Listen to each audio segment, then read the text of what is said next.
आदाब नमस्कार, मैं रिदा खानम। आप देख रहे हैं सियासत टीवी पर हिंदी समाचार। एक नजर डालते हैं आज की हेडलाइंस पर।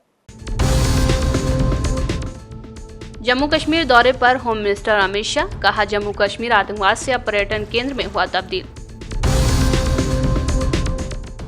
संजौली में मस्जिद विवाद, सड़क से सदन तक विरोध, सीएम सुक्खू ने कहा भारत में कोई भी कहीं भी रह सकता है। कांग्रेस नेता सुरेंद्र राजपूत बोले, मुख्यमंत्री योगी आदित्यनाथ किसी जाति, धर्म और किसी मजहब के ना होकर सबके मुख्यमंत्री हैं। कांग्रेस में शामिल हुए आप विधायक राजेंद्र पाल गौतम ने कहा कि नफरत के बाजार में मोहब्बत की दुकान नारे ने किया प्रेरित। गिरिराज सिंह बोले, अगर एनआरसी लागू नहीं हुआ तो भारतवंशी ही खत्म हो जाएंगे। आरजेडी पर बरसे नीतीश कुमार, कहा अब इधर उधर नहीं जाएंगे। धर्मनगरी उज्जैन शमशाद, फुटपाथ पर महिला से दिन दहाड़े रेप, राहगीर बनाते रहे वीडियो। अब समाचार विस्तार से। केंद्रीय गृह मंत्री अमित शाह आज से शुरू हो रहे जम्मू कश्मीर के अपने 2 दिवसीय दौरे पर हैं। इस मौके पर गृह मंत्री अमित शाह ने कहा कि जम्मू कश्मीर आतंकवाद से अब पर्यटन केंद्र में तब्दील हो चुका है। गृह मंत्री ने लिखा कि मोदी सरकार के तहत जम्मू कश्मीर में शांति और विकास का नया दौर शुरू हो रहा है। ये क्षेत्र आतंकवाद के केंद्र से पर्यटन के केंद्र में तब्दील हो गया है। वहीं इससे पहले अमित शाह ने कहा कि मैं अपने 2 दिवसीय दौरे पर जम्मू के लिए रवाना हो रहा हूं, जहां मैं आज भाजपा के संकल्प पत्र का विमोचन करूंगा और कल कार्यकर्ता सम्मेलन में अपने कार्यकर्ताओं से बातचीत करूंगा। गृह मंत्री का जम्मू कश्मीर का दौरा भाजपा के लिए ऐसे समय में है जब विधानसभा चुनाव से पहले पार्टी को विभिन्न चुनौतियों का सामना करना पड़ रहा है। इन चुनौतियों में कई नेताओं और कार्यकर्ताओं का विरोध तथा टिकट न मिलने के बाद कुछ एक नेताओं का पार्टी छोड़ना शामिल है। एक वरिष्ठ नेता ने बताया कि अमित शाह 2 दिवसीय दौरे पर जम्मू कश्मीर जा रहे हैं, वो दिल्ली से वहां पहुंचेंगे। नेता ने कहा है कि अपने दौरे के पहले दिन अमित शाह शाम 4 बजे के बाद पार्टी का घोषणा पत्र जारी करेंगे। बाद में शाम को पार्टी नेताओं के साथ बैठक की अध्यक्षता करेंगे और पार्टी कार्यकर्ताओं के प्रतिनिधिमंडल से मिलेंगे। उन्होंने कहा कि शाह आधिकारिक तौर पर जम्मू से भाजपा के अभियान की शुरुआत करेंगे। वो शनिवार को यहां एक रैली को संबोधित करेंगे। केंद्र शासित प्रदेश में टिकट वितरण को लेकर भाजपा के भीतर व्याप्त नाराजगी को देखते हुए जम्मू में उनका दौरा महत्वपूर्ण माना जा रहा है। पार्टी ने नुकसान की भरपाई के लिए पिछले हफ्ते केंद्रीय मंत्रियों सहित कई शीर्ष नेताओं को यहां भेजकर स्थिति शांत करने का प्रयास किया है। 11 विधानसभा क्षेत्रों वाला जम्मू जिला भाजपा के लिए काफी महत्वपूर्ण है। पार्टी ने 2014 के चुनाव में इनमें से 9 सीटें जीती थीं, जिससे उनकी कुल संख्या 25 हो गई थी। हिमाचल प्रदेश के मुख्यमंत्री सुखविंदर सिंह सुक्खू ने संजौली में एक मस्जिद के कथित अवैध निर्माण के खिलाफ हुए विरोध प्रदर्शन पर कहा कि भारत एक धर्मनिरपेक्ष देश है और सभी की भावनाओं का सम्मान किया जाता है, लेकिन हमें कानून के मुताबिक अपना काम करना होगा। उन्होंने कहा कि मैंने अधिकारियों को शांति बनाए रखने के निर्देश भी दिए हैं और कानून के आधार पर जो भी कार्रवाई करनी होगी हम करेंगे। देखिए, भारत एक सेकुलर देश है, धर्मनिरपेक्ष देश है, सभी धर्मों का सम्मान है। जो भी भावनात्मक घटनाएं होती है, भावना में भय करनी होनी चाहिए। कानून के हिसाब से हमें अपना काम करना है और जिस प्रकार शांतिपूर्वक प्रोटेस्ट हुआ, सरकार पूरी नज़र रखे हुए है और अभी मैं अधिकारियों को भी दिशा निर्देश दिए है कि शांति बनाए रखनी है और जो भी आगे कानून के आधार पर जो भी कार्रवाई अगर करनी होगी हम उसको करेंगे। यही मैं कहना चाहता हूँ। बेसिकली जो प्रोटेस्टर्स हैं वो कह रहे हैं कि ये इलीगल कंस्ट्रक्शन है, हालांकि जो रेवेन्यू रिकॉर्ड है और जो अनऑथराइज्ड कंस्ट्रक्शन है, अगर हम अनऑथराइज्ड की बात करें तो शिमला में नहीं, देखिए, प्रोटेस्टर अगर इलीगल कंस्ट्रक्शन कह रहे हैं तो वो मामला मेरे ख्याल कोर्ट में चला है और कोर्ट उसमें जो भी इलीगल होगा या लीगल होगा उसका फैसला करेगा। लेकिन हमारा दायित्व जो है वो समुदायों के बीच शांति बनाए रखने का, और मुझे खुशी है। सेबी की पूर्व चेयरपर्सन माधवी पुरी बुश पर हिंडनबर्ग रिपोर्ट के खुलासे के बाद कांग्रेस के मीडिया और प्रचार विभाग के प्रमुख पवन खेड़ा ने आज कहा कि ये सिर्फ हितों का टकराव नहीं है बल्कि खुले तौर पर भ्रष्टाचार है। एक संवाददाता सम्मेलन में बोलते हुए खेड़ा ने आरोप लगाया कि सेबी की पूर्व चेयरपर्सन माधवी पुरी बुश और उनके पति की कैरोल इन्फो सर्विसेज नामक एक कंपनी है, जिसके हिस्से वॉकहार्ड लिमिटेड कंपनी है और services limited, Carol info services limited, आपको फिर भी नहीं समझ में आएगा कि कांग्रेस पार्टी ये नाम ले लेती है कंपनी का? आगे भी तो बताइए, आगे बताते हैं आपको। तो Carol info services Limited Wockhardt Limited नाम की एक कंपनी का हिस्सा है, प्रमोटर सेम है। फिर भी आपके दिमाग में आएगा कि हां तो क्या हुआ? वोकार्ट एक ऐसी कंपनी है जिस पर माधवी पुरी बुच जी जो सेबी में हैं, सेबी लगातार वोकार्ट पर अपने ऑर्डर्स दे रहा है, उनके केसेस को डील कर रहा है। माधवी पुरी बुच जी चेयरपर्सन है, जिस संस्था की वो चेयरपर्सन है उस संस्था में वोकार्ट कंपनी के केसेस हैं, शिकायतें हैं। इनसाइडर ट्रेडिंग तक का एक केस था जिसका भी सेटलमेंट माधवी पुरी बुच जी जिस संस्था में हैं, जिस संस्था की वो अध्यक्ष हैं, प्रमुख हैं, उस संस्था ने वोकार्ट की इनसाइडर ट्रेडिंग के केसेस का भी निपटान किया। यह है कॉन्फ्लिक्ट ऑफ इंटरेस्ट, मैं इसे करप्शन कहूंगा। This is not just conflict of interest, this is out and out corruption. Maharashtra में विधानसभा चुनाव को लेकर सियासी हलचल धीरे धीरे और भी तेज होती जा रही है। सभी पार्टियां जीत का दावा करती हुई नजर आ रही हैं।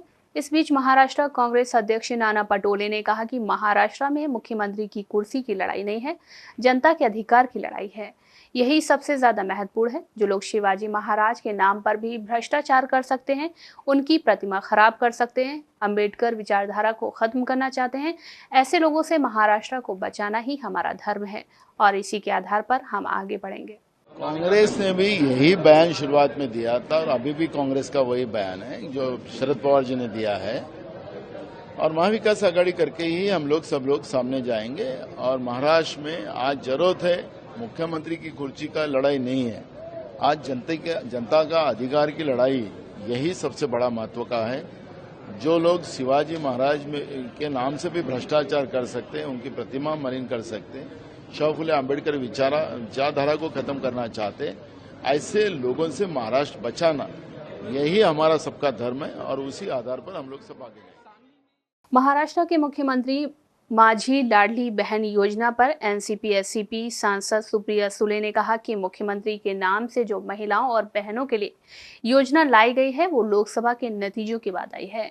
इन्हें बहनों की याद लोकसभा के बाद आई। दुख की बात यह है कि उन्होंने बहन भाई के पवित्र रिश्ते को 1500 रुपए का रिश्ता बना दिया है। लोकसभा के रिजल्ट के बाद आई है, इनको बहनें लोकसभा इलेक्शन के बाद याद आई है। और इस योजना में दुख की एक ही बात है, इनको इनकी बहनें समझ में नहीं आई। उनको लगा बहनों को 1500 रुपया दे तो बहन भाई का रिश्ता ये 1500 रुपया का इन्होंने बना दिया। ये बहुत दुख की बात है। और उसके आगे जाके और दुख की बात है कि ये बहन भाई का जो पवित्र रिश्ता है, इसके लिए आज देवेंद्र जी एक एसओपी बनाने वाले हैं कि ये कैसे ऐड हो जाए, कैसे लोगों तक पहुंचे। तो ये प्यार और विश्वास का रिश्ता है ही नहीं, ये एक व्यवहार है। उनको लगता है हर बहन 1500 रुपया में राखी बांध के हम लोग उसको आगे ले जा सकते हैं। दुख की बात है कि बहन को प्यार चाहिए, उसको पैसा नहीं चाहिए। तो ये समझ भी नहीं आता, इनको व्यवहार और प्यार में अंतर ही नहीं पता है सरकार को। इनको यही प्रॉब्लम है। हरियाणा विधानसभा चुनाव के लिए भाजपा उम्मीदवार की लिस्ट जारी होने के साथ ही एक नाम जो सबसे ज्यादा चर्चा में है वो है चरखी दादरी से भाजपा उम्मीदवार सुनील सांगवान का। वे रोहतक जेल के अधीक्षक भी रह चुके हैं और उनके जेल अधीक्षक रहते हुए डेरा सच्चा सौदा प्रमुख गुरमीत राम रहीम को 6 बार फरलो मिल चुकी है। हालांकि सुनील सांगवान से जब मीडिया ने इस बारे में पूछा तो उन्होंने कहा कि मेरी फैमिली काफी टाइम से राजनीति में है और कांग्रेस जानबूझकर बात का बतंगड़ बना रही है। इसका जवाब तो मैं क्या दूंगा, क्योंकि हमारा परिवार पिछले 30 साल से राजनीति में है और मेरा पिताजी कोई भी एक दिन ऐसा नहीं जाता जिस दिन मेरे पिताजी फील्ड में नहीं होते और हर आदमी के सुख दुख में तकलीफ में काम आते हैं। हर समस्या जब दादरी वालों को होती है तो वो सबसे आगे खड़े मिलते हैं। ये आप रोहतक जेल में करीब 5 साल तक जेल अधीक्षक रहे हैं, तो आप पर आरोप है कि राम रहीम को आपने जेलर रहते हुए 6 बार पैरोल दी। देखो, कांग्रेस बौखला चुकी है। कांग्रेस जैसे ही मेरी टिकट की घोषणा हुई उनको ये लगा कि दादरी और बारडा दोनों हलकों में हमारी हार निश्चित है, इसलिए कैसे बदनाम किया जाए। मैं आप लोगों के सामने कहता हूँ, गुरमीत राम रहीम की 2019 में 2 बार पैरोल मैंने रिजेक्ट की है, 2020 में उसकी पैरोल मैंने रिजेक्ट की है। जो छह पैरोलों का वो आरोप लगा रहे हैं, 6 पैरोल जो हैं वो सिर्फ रिकमेंडिंग अथॉरिटी है, और मैं गारंटी देता हूं आपके सबके सामने, अगर उसकी पैरोल मैंने रिकमेंड की हो तो हमारा काम है उसकी चिट्ठी को आगे भेजना डिविजनल कमिश्नर को। डिसीजन अथॉरिटी है डिविजनल कमिश्नर। पहलवान साक्षी मलिक ने बजरंग पूनिया और विनेश फोगाट पर कहा कि शायद आज वे पार्टी में शामिल हो सकते हैं, इसीलिए वे इस्तीफा देने आ रहे हैं। ये उनका निजी फैसला है कि वे पार्टी में शामिल होना चाहते हैं। हमारे आंदोलन को गलत रूप न दिया जाए। महिलाओं के लिए मेरा आंदोलन आज भी जारी है। मैंने हमेशा कुश्ती के बारे में सोचा है, मैंने कुश्ती के हित में काम किया है और आगे भी करूंगी। देखो, उन्होंने शायद आज पार्टी ज्वाइन की है और करेंगे मतलब, और वो रिजाइन देने आ रहे हैं, तो ये उनका व्यक्तिगत फैसला है, पर्सनल चॉइस है उनकी कि वो पार्टी में जाना चाहते हैं। बाकी मेरा मानना ये है कि कहीं ना कहीं हमें त्याग कर देना चाहिए, और बाकी जो हमारा जो आंदोलन था, जो बहन बेटियों की लड़ाई थी, वो उसको गलत रूप ना दिया जाए। मैं अभी भी उस पर डट के खड़ी हूँ। महिलाओं के लिए जो रेसलिंग में जो शोषण होता था और जो हमारा आंदोलन है वो अभी भी मेरी तरफ से बिल्कुल जारी है। और बस मैं यही कहना चाहूँगी कि मैं हमेशा से रेसलिंग के लिए सोचती आई हूँ, रेसलिंग के हित में काम करती आई हूँ और हमेशा करती रहूँगी। मेरे पास भी ऑफर आए बड़े, लेकिन मुझे यूँ था कि मैं जिस चीज़ से जुड़ी हूँ, जो मैंने एक अच्छी शुरुआत की है, मैं उसको पूरा लास्ट तक लेकर जाऊँ, और जब तक जो है फेडरेशन हमारी क्लीन नहीं हो जाती, बहन बेटियों का शोषण बंद नहीं हो जाता, तो मेरी लड़ाई हम जो है जारी रहेगी। साक्षी जी, एक सवाल ये है कि जो राजनीति ज्वाइन करने का उन्होंने फैसला किया है, इसको आप किस तरह से देखती हैं? हाँ, देखो, ये तो उनका पर्सनल फैसला है। उनको इच्छा हुई मन में, उन्होंने पार्टी ज्वाइन करने की सोची, तो वो उनकी चॉइस है। उनको लगा कि उनको वहाँ बेहतर दिखाई दे रहा है, तो उन्होंने वो चीज़ फैसला लिया है। आपको लगता है कि अब जो इश्यूज आपके थे, जो आंदोलन के कांग्रेस नेता सुरेंद्र राजपूत ने भाजपा पर निशाना साधते हुए कहा कि यूपी के सीएम योगी आदित्यनाथ मुख्यमंत्री पद पर पदस्थ व्यक्ति लोगों की जात को सदन में बताए, सद्भावना और बुलेट ट्रेन चलाने की बात करें, किसी को भेड़िया कहें और इसके अलावा तमाम आरोप लगाए। ये कतई उचित नहीं है। अखिलेश यादव जी ने सिर्फ जवाब दिया है, मुख्यमंत्री जी को चाहिए कि मर्यादाओं में रहें, क्योंकि वो जिम्मेदार शख्स हैं। वो किसी धर्म, जाति और मजहब के मुख्यमंत्री नहीं हैं, वो सबके मुख्यमंत्री हैं। सद्भावना और बुलेट ट्रेन चलाने की बात करे, किसी को भेड़िया कहे, किसी को 2017 से पहले का भेड़िया और तमाम इस तरीके के लगाए, ये बयान कतई उचित नहीं है। और जिसके ऊपर ये बयान कहे गए हैं, फिर उनकी मजबूरी हो जाती है उनका जवाब देना। इंडिया गठबंधन वालों ने, श्री अखिलेश यादव जी ने सिर्फ जवाब दिया है, अपनी तरफ से कहा कुछ नहीं है। मुख्यमंत्री जी को चाहिए कि सारी मर्यादाओं को रखें, वो जिम्मेवार शख्स हैं और सबके मुख्यमंत्री हैं, किसी धर्म के, किसी जाति के, किसी पंथ के, किसी मजहब के नहीं हैं। लेकिन वो जब एक जाति विशेष और एक धर्म विशेष के खिलाफ बात करते हैं सदन तक में, तब दिल छलनी हो जाता है और लगता है कि क्या संविधान को सदन में ही तोड़ा मरोड़ा जाएगा या खत्म किया जाएगा। अगर जाति विद्वेष फैला करके, सांप्रदायिक विद्वेष फैला करके, संविधान को तोड़ मरोड़ करके, एक दूसरे को गाली गलौज करके उपचुनाव जीतने की आप तैयारी कर रहे हैं सत्ता पक्ष वालों, तो ये आपके लिए बहुत शर्म की बात है और ये देशद्रोह। आज मुंबई के लोअर बरेल वेस्ट में स्थित टाइम्स टावर बिल्डिंग में भीषण आग लग गई। सूचना मिलने के बाद आग पर काबू पाने के लिए दमकल की कम से कम 9 गाड़ियां मौके पर भेजी गईं। फायर ब्रिगेड अभियान के दौरान टाइम्स टावर की इमारत से धुएं का गहरा गुबार निकलने लगा। हालांकि आग लगने की घटना में किसी के हताहत होने की सूचना नहीं है। फायर ऑडिट के बारे में वही हम इन्वेस्टिगेशन कर रहे हैं। इन्वेस्टिगेशन के बाद आपको पता दिया जाएगा। अभी जब तक कि हमने देखा फायर कंट्रोल में लिया गया है, फायर फाइटिंग सिस्टम चालू है, स्प्रिंकलर सिस्टम चालू है, सब कुछ चालू है। अभी जब तक हम पूरा जाके ग्राउंड फ्लोर से 14 माले तक पूरा देखेंगे, किसी को कुछ तकलीफ है तो वो भी देखेंगे, सिस्टम चालू है, सपोज काज के फायर का वो भी देखेंगे, उसके बाद आपको पूरा इन्फॉर्मेशन दिया जाएगा। सुबह कितने बजे आग लगी और आग कब पहुंची और अभी क्या चल रहा है? सुबह 6:25 को फायर कॉल दिया गया था। तुरंत हमारे 10 मिनट में सब फायर इंजिन्स, फायर ऑफिसर पहुंच गए। उन्होंने तुरंत सिस्टम चालू किया, ब्रीदिंग एपरेटस सेट पहन के सब लोग ऊपर चले गए। बाहर से एक टर्न टेबल लैडर आपको दिखाई देती है वो साइड में, वहाँ से एक्सटर्नली पाइपलाइन लिया गया था और अंदर से पाइपलाइन लेके वेंटिलेशन करके पूरा फायर पे अभी तक काबू किया है और मार कुछ लगा नहीं है और इन्वेस्टिगेशन अभी फिर भी चालू है। पिछले 5 साल में तीसरी बार कमला मिल कंपाउंड में आग लगी है। जो फायर ऑडिट होना चाहिए हर एक बिल्डिंग का, वो फायर ऑडिट कोई भी सीरियसली नहीं कर रहा है, ये इससे साबित हो जाता है। अगर आग लग जाती है तो ऑटोमेटिक जो स्प्रिंकलर्स है वो ऑन होने चाहिए थे, जो ऑन नहीं हुए हैं। और आप देखेंगे कि इलीगल कंस्ट्रक्शन कमला मिल में दिन ब दिन बढ़ते जा रहा है और ये सभी इलीगल कंस्ट्रक्शन को यहाँ के जो लोकल एमएलएज हैं उनका उस इलीगल कंस्ट्रक्शन को सपोर्ट है। इसकी वजह से प्रशासन उनके ऊपर कार्रवाई नहीं करता है और इसी वजह से आज अगर आप समझो कि ये अगर आग रात में लगी, कोई नहीं था तभी, अगर ये दिन में लगती थी तो कितना बड़ा नुकसान होता था, कितना बड़ा हादसा होता था, इसकी कल्पना भी हम नहीं कर सकते। मुझे लगता है कि यहाँ के जो लोग रिस्पॉन्सिबल है फायर ऑडिट और इस प्रकार के उन अधिकारियों के ऊपर सख्त से सख्त कार्रवाई होनी चाहिए और यहाँ के जो लोक प्रतिनिधि है उनको ये सवाल पूछना चाहिए कि आपने इस प्रकार के इलीगल कंस्ट्रक्शन को क्यों सपोर्ट कर रहे हैं, लोगों के जानों के साथ क्यों खेल रहे हैं। हरियाणा में गठबंधन की बातचीत के बीच दिल्ली में आम आदमी पार्टी को कांग्रेस ने बड़ा झटका दिया है। आप विधायक और पूर्व मंत्री राजेंद्र पाल गौतम आज कांग्रेस में शामिल हो गए। इस मौके पर कांग्रेस महासचिव केसी वेणुगोपाल, दिल्ली कांग्रेस के अध्यक्ष देवेंद्र यादव और कांग्रेस नेता पवन खेड़ा मौजूद रहे। वहीं राजेंद्र पाल गौतम ने कहा कि नफरत के बाजार में मोहब्बत की दुकान वाले राहुल गांधी के नारे ने दिल को छू लिया।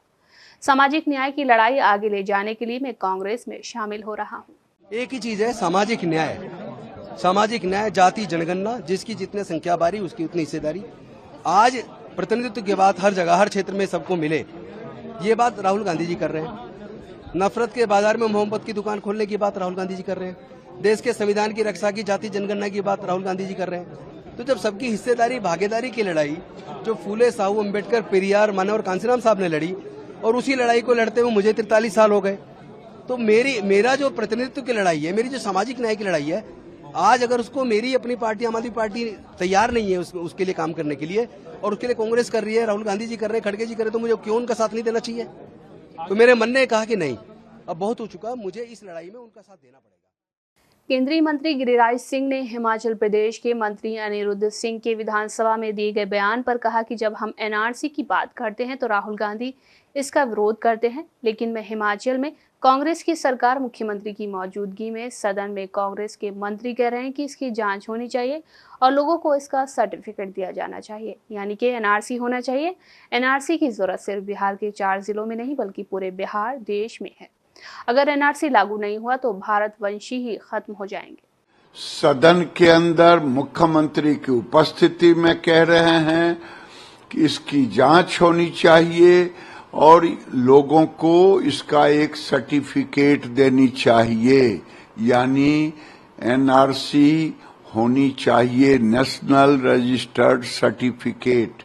राहुल गांधी हिमाचल से शुरू करेंगे, उनकी सरकार है। अब तो पूरे देश में इसकी जरूरत पड़ गई है, पूरे देश में। मैं बिहार से आता हूं, बिहार के 4 जिले ही नहीं बल्कि पूरे बिहार में, पूरे देश में, दिल्ली के अंदर एनआरसी की जरूरत है। अगर एनआरसी नहीं लगा, कानून नहीं बना, तो भारतवंशी ही यहां खत्म हो जाएंगे। लेकिन दादा, आपको क्या लगता है, क्योंकि एनआरसी की जब बात हुई थी, जब सरकार ने कहा तो विपक्षी पार्टी ने काफी हंगामा किया, खासकर कांग्रेस ने इसका विरोध किया, लेकिन अब तो खुद कांग्रेस के मंत्री ही ये चाह रहे हैं और वो ये भी कह रहे हैं कि बांग्लादेशी जो है, जो रोहिंग्या है, जो बढ़ रहे हैं, बहुत ही दिक्कत का सबब है, तो उनको हटाना चाहिए, ये भी बात हो रही है। भाई, मैं यही तो कह रहा हूं कि बांग्लादेश के घुसपैठिए और रोहिंग्या जैसे अवैध घुसपैठ को लेकर के हिमाचल के मंत्री ग्रामीण विकास भारतीय जनता पार्टी के राष्ट्रीय अध्यक्ष और केंद्रीय स्वास्थ्य मंत्री जेपी नड्डा अपने 2 दिवसीय बिहार दौरे पर आज पटना पहुंचे। पटना पहुंचने के बाद सबसे पहले जेपी नड्डा ने मुख्यमंत्री नीतीश कुमार से पटना स्थित उनके आवास पर मुलाकात की। कहा जा रहा है कि कई मुद्दों पर दोनों नेताओं के बीच बातचीत हुई होगी। आगामी बिहार विधानसभा चुनाव को लेकर भी संभवतः दोनों नेताओं के बीच चर्चा हुई होगी। स्वास्थ्य मंत्री था 2019 में, तो अंतिम शिलान्यास मैंने यहीं इसी ऑप्थेल्मोलॉजी डिपार्टमेंट का यहां 2019 में, जब उस समय मुख्यमंत्री नीतीश कुमार जी हुआ करते थे, तो उनके गौरवमय उपस्थिति में मैंने यहां शिलान्यास किया था।